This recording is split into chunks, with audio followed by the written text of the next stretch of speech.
Last episode में हमने देखा कि लॉन्गशॉ और नियली के बीच की लड़ाई में नियली लॉन्गशॉ को 10,000 डीमोनिक एरे की मदद से हरा देता है और लॉन्गशॉ उसे फिर 3 महीने की चुनौती देकर वहाँ से चला जाता है। उस लड़ाई के बाद सिटी लॉर्ड के सैनिक सेक्रेट फैमिली के लोगों को बंदी बना लेते हैं और नियली भी वापस अपनी कल्टीवेशन में लग जाता है और जल्द से जल्द लेजेंडरी रैंक पर पहुँचने की कोशिश करने लगता है। अब उसके बाद हम नियली को देखते हैं जो कि अपनी कल्टीवेशन में बैठा है और कल्टीवेशन करते हुए कल की लड़ाई के बारे में सोच रहा है। थोड़ी देर बाद वो खड़ा होता है और सोचता है कि अब ग्लोरी सिटी से सेक्रेट फैमिली हट चुकी है, तो बस ग्लोरी सिटी का एक ही दुश्मन बचा है और वो है डार्क किल। अब मुझे वो खतरा हटाने के लिए जल्दी से जल्दी लेजेंड रैंक पर पहुंचना होगा और वो ऐसे मैं नॉर्मल तरीके से नहीं कर सकता क्योंकि अभी मेरे पास इतना टाइम नहीं है। इसके बाद वो जल्दी से लेजेंडरी रैंक पर पहुंचने का तरीका सोचने लगता है। अब जब वो ट्रेनिंग कर रहा होता है तो एंसेस्टर ये यान जो एक पक्षी के रूप में होते हैं वो वहाँ आ जाते हैं, जिन्हें देखकर नियली उनसे कहता है कि वो अब अपनी ट्रेनिंग के लिए ग्लोरी सिटी के बाहर जाना चाहता है। फिर वो एंसेस्टर से कुछ लेटर्स उसकी फैमिली और बाकी लोगों तक पहुँचाने को कहता है। तब ये यान भी उसके साथ चलने को कहता है लेकिन नियली उसे मना कर देता है, जिसे वो नियली से सावधानी से जाने को कहता है। उसके बाद नियली कुछ लेटर्स लिखता है और अपने आने वाली जर्नी के बारे में सोचता है कि उसे कहाँ कहाँ जाना चाहिए। अब हम देखते हैं कि येजियुन अपने कमरे में खड़ी है और अपने पापा और नियली पर गुस्सा हो रही है क्योंकि उन्होंने उसे लड़ाई के वक्त नीचे बेसमेंट में बंद कर दिया था। तब वो सोचती है कि उन्होंने वो मेरी सेफ्टी के लिए किया था, लेकिन मैं अभी भी नियली से बहुत गुस्सा हूँ, इसलिए अब मैं उसे कुछ दिनों तक नहीं मिलूंगी और नियली की यही सजा होगी। उसके बाद वो अपने कमरे में कल्टीवेशन करने लगती है। तब नियली उसके कमरे के बाहर आ जाता है, लेकिन जैसे ही वो गेट खटखटाने वाला होता है कि तभी वो रुक जाता है। तब वो सोचता है कि मैंने येजियुन को एक बार बेसमेंट में बंद कर दिया था, लेकिन अगर मैंने अब उसे और अपने बाकी दोस्तों को बताया कि मैं ट्रेनिंग के लिए बाहर जा रहा हूँ तो वो भी साथ चलने को कहेंगे और इस बार मैं येजियुन को नहीं रोक पाऊंगा क्योंकि वो पिछली बार की बात से ही मुझसे गुस्सा है और मैं समझ सकता हूँ कि वो मुझसे गुस्सा क्यों है, क्योंकि उसे अपनी पूरी जिंदगी ग्लोरी सिटी को बचाने के लिए तैयारी की है। लेकिन डार्क गिल्ड की लड़ाई के वक्त हमने उसे बंद कर दिया था, लेकिन मैं येजियुन को अपनी पिछली लाइफ की तरह नहीं खोना चाहता, इसलिए मैंने उसे बंद किया था। तब नियली येजियुन के कमरे के बाहर खड़ा यही सोच रहा होता है कि तभी येजियुन जो कि अंदर कल्टीवेट कर रही थी उसकी आंखें खुल जाती है। उसे पता चल जाता है कि नियली उसके कमरे के बाहर खड़ा है। तब वो भागकर गेट खोलने जाती है, लेकिन वो गेट खोलने से पहले रुक जाती है और सोचती है कि मुझे नियली से नहीं मिलना। तब नियली उसके गेट के बाहर अपना लेटर रख के वहाँ से चला जाता है। लेकिन थोड़ी देर बाद येजियुन सोचती है कि नियली इतनी रात को आया है तो जरूर कोई जरूरी काम होगा और ऐसा सोचकर वो गेट खोलती है, लेकिन तब तक नियली वहाँ से जा चुका होता है और ये सब देखकर वो परेशान हो जाती है। लेकिन तभी उसकी नजर पीछे रखे लेटर पर पड़ती है। फिर तब वो उसे खोलकर पढ़ती है तो वो और ज्यादा परेशान हो जाती है क्योंकि उसमें नियली ने लिखा होता है कि वो ट्रेनिंग के लिए बाहर जा रहा है। तब वो लेटर पढ़कर येजियुन उदास हो जाती है और सोचती है कि अगर मुझे पता होता कि नियली गुड बाय कहने आया है तो मैं अपने आप ही गेट खोल देती। तब वो सोचती है कि मुझे पता है कि नियली ग्लोरी सिटी से बाहर इसलिए गया है क्योंकि वो ताकतवर बनकर ग्लोरी सिटी को बचाना चाहता है। उसने जिम्मेदारी ली और हम सब भी ग्लोरी सिटी के अंदर रहकर ग्लोरी सिटी को बचाएंगे। अब नियली एक लेटर शियाओ जिंगर को भी देकर गया है और वो भी उस लेटर को पढ़ अपने नियली के बारे में सोचने लगती है।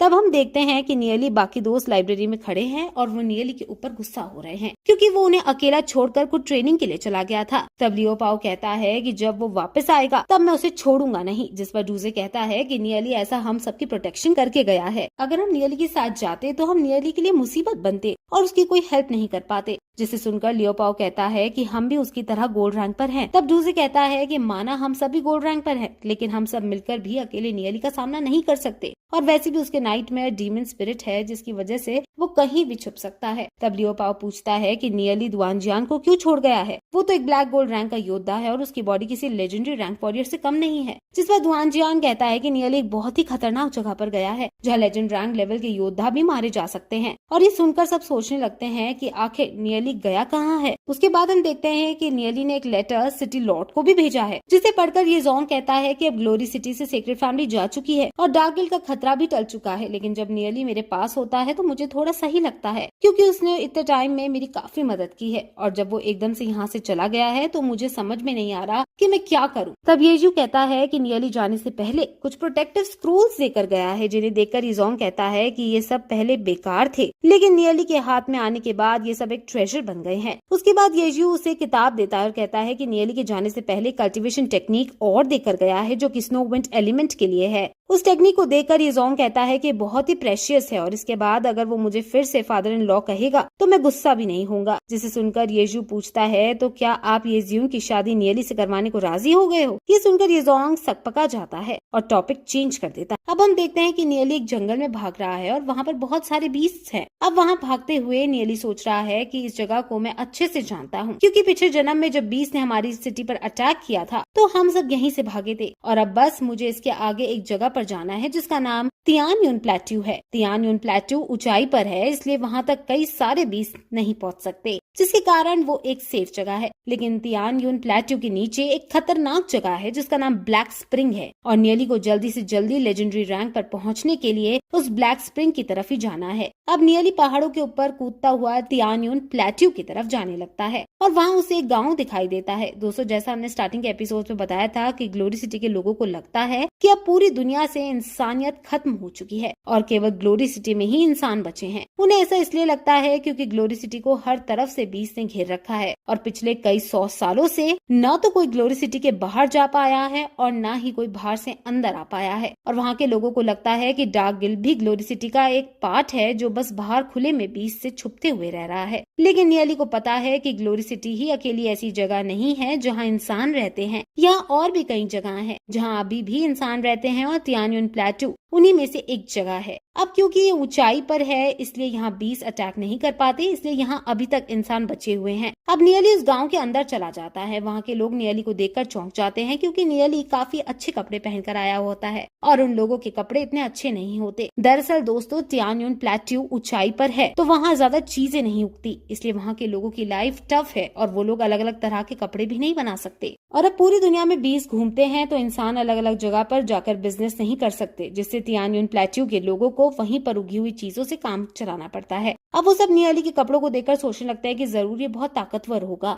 क्योंकि इसने इतने अच्छे कपड़े पहन रखे हैं। तब एक आदमी कहता है कि मैंने आज तक किसी को नीचे से आते नहीं देखा। तब नियली उस जगह को देखकर सोचता है कि यहाँ अभी भी सब कुछ वैसा ही है जैसा मेरी पास्ट लाइफ में था। तब वहाँ उसे एक फूड स्टॉल दिखती है जिसे देखकर वो कहता है कि यहाँ तक कि फादर यून की फूड स्टॉल भी अभी भी पहले जैसी ही है और ऐसा सोचते हुए वहाँ जाकर बैठ जाता है और अपने लिए खाना ऑर्डर करता है। तब एक लड़की खाना लेकर वहाँ आती है और उस लड़की का नाम युन लिंग होता है और वो इस फूड स्टॉल के मालिक की बेटी होती है। तब उसे देखकर नियली सोचने लगता है कि पिछले जन्म में मुझे और येज्यून को इन दोनों ने ही अपने घर पर जगह दी थी और ये दोनों बहुत ही अच्छे इंसान हैं। तब युन लिंग नियली को देखकर कहती है कि मैंने तुम्हें पहले यहाँ कभी नहीं देखा, क्या तुम बाहर से आए हो? तब नियली उसे बताता है कि मैं एक ट्रैवलर हूँ जो बाहर से आया हूँ। जिसे सुनकर युन लिंग एक्साइट हो जाती है और कहती है कि हमारे यहाँ बहुत सालों से कोई बाहर का आदमी नहीं आया है और ऐसा कहकर वो नियली के पास बैठ जाती है। तब नियली उसे बताता है कि मैं यहाँ ट्रेनिंग के लिए आया हूँ और मैं होली एंसेस्टर माउंटेन के अंदर ब्लैक स्प्रिंग में जाना चाहता हूँ। ये सुनकर युन लिंग उससे कई सवाल करने लगती है। वो उसे कहती है कि बाहर बहुत सारे मॉन्स्टर्स रहते हैं जो ब्लैक गोल्ड रैंक के हैं, तो क्या तुम भी ब्लैक गोल्ड रैंक के हो? अब वो लड़की से बात कर रही होती है तो बाकी कस्टमर्स गुस्सा हो जाते हैं और कहते हैं कि हमारा खाना अभी तक क्यों नहीं आया। ये सुनकर वो लड़की वहाँ से उठ जाती है, लेकिन फिर वो नियली से पूछती है कि तुम अब कहाँ जाओगे? जिस पर नियली कहता है कि मैं पीछे एक होटल में जाकर वहाँ रुकता हूँ, लेकिन मेरे पास यहाँ के लोगों के पैसे नहीं है तो मुझे नहीं पता मैं क्या करूँ। तो क्या मैं तुम्हारे साथ कोई चीज एक्सचेंज कर सकता हूँ? ये सुनकर युन लिंग सुन हो जाती है क्योंकि उनके गाँव में बाहर की कोई भी चीज नहीं थी। नियली बाहर से आया होता है तो वो गाँव से बाहर की नई चीजें ही एक्सचेंज करेगा। तब वो उसे कहती है कि मैं अभी बस खाना देकर आती हूँ और उसके बाद वो वहाँ से चली जाती है। ये सब देखकर नियली हंसने लगता है और सोचता है कि ये अभी भी पहले जैसी ही है। फिर वो आसपास देखने लगता है और सोचता है कि यहाँ पर बहुत सारे शिकारी हैं और वो सब आसपास के बीज का शिकार करते हैं और यहाँ के लोगों की जिंदगी शिकार पर ही निर्भर है क्योंकि ये एक पहाड़ पर रहते हैं और यहाँ कोई भी चीज आसानी से नहीं मिलती। इतनी ऊंचाई पर रहने के कारण यहाँ के लोग बीज से तो बच जाते हैं लेकिन उनकी जिंदगी बहुत ही कठिन है। तभी उसकी नजर एक आदमी पर पड़ती है जो उसे कुछ जाना पहचाना सा लगता है। युन लिंग उन्हीं लोगों के लिए खाना ले जा रही होती है कि तभी एक आदमी युन लिंग से टकरा जाता है, जिस पर मेन आदमी युन लिंग से माफी मांगता है और कहता है कि मेरे आदमी थोड़े लापरवाह है, प्लीज उन्हें माफ कर देना। युन लिंग फिर उन दोनों के लिए खाना रख देती है और उनसे देरी के लिए माफी मांगती है। तब वो आदमी अपने खाने में से एक मीट का पीस उठाकर अपने साथी को दे देता है, जिसे देखकर नियली को याद आता है कि ये आदमी एक एल्डर का बेटा है और ये भी एक अच्छा आदमी है। अब ये देखकर नियली सोचता है कि तियानयुन ट्राइब में सबसे ऊपर एक लीडर लीडर है और उसके बाद वहाँ की एक समिति है जिसे हम वहाँ की पार्लियामेंट समझ सकते हैं।